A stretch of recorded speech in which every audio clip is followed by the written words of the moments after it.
8 വർഷത്തെ നീണ്ട പ്രവാസ ജീവിതം. ആ പ്രവാസ ജീവിതത്തിന് അവസാനം പന്തളം സ്വദേശി ആകാശസ് നായർ വെച്ച വീടിന് മുൻപിലാണ് ഞാൻ നിൽക്കുന്നത്. ഈ കഴിഞ്ഞ ദിവസമാണ് ആകാശസ് നായർ മരിച്ചു എന്ന വാർത്ത കുടുംബത്തെ തേടിയെത്തുന്നത്.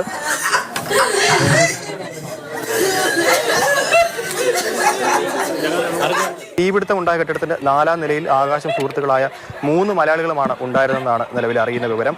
പുക നിറഞ്ഞ കെട്ടിടത്തിൽ നിന്ന് ആകാശം സുഹൃത്ത് ശങ്കരനും പുറത്തേക്ക് ഓടി രക്ഷപ്പെടാൻ ശ്രമിച്ചുവെങ്കിലും ആകാശം കുഴഞ്ഞു വീഴുകയായിരുന്നുവെന്നാണ് സുഹൃത്തുക്കളടക്കം വീട്ടിൽ വിളിച്ചറിയിച്ചിരുന്നത്. ഒപ്പം ഉണ്ടായിരുന്ന ശങ്കരൻ രക്ഷപ്പെട്ടതായിട്ടും വാർത്തകളുണ്ട്.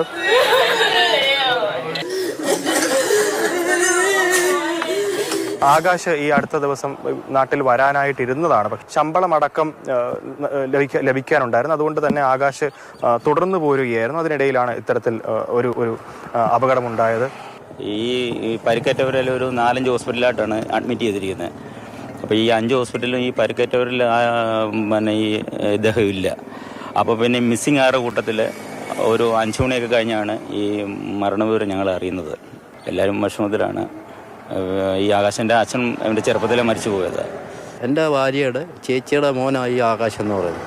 നമ്മളെ ഒരു വീട് മാതിരിയാണ് നമ്മളിപ്പോഴും കഴിയുന്നത്. അവർക്ക് നഷ്ടപ്പെട്ടത് തന്നെ അല്ലേ, അല്ലാതെ അതിന് പകരമായിട്ടൊന്നും ആവത്തില്ല. എന്തായാലും നാട്ടുകാരടക്കമുള്ളവർ, ബന്ധുക്കളടക്കമുള്ളവർ വലിയ സങ്കടത്തിലുമൊക്കെയാണ്.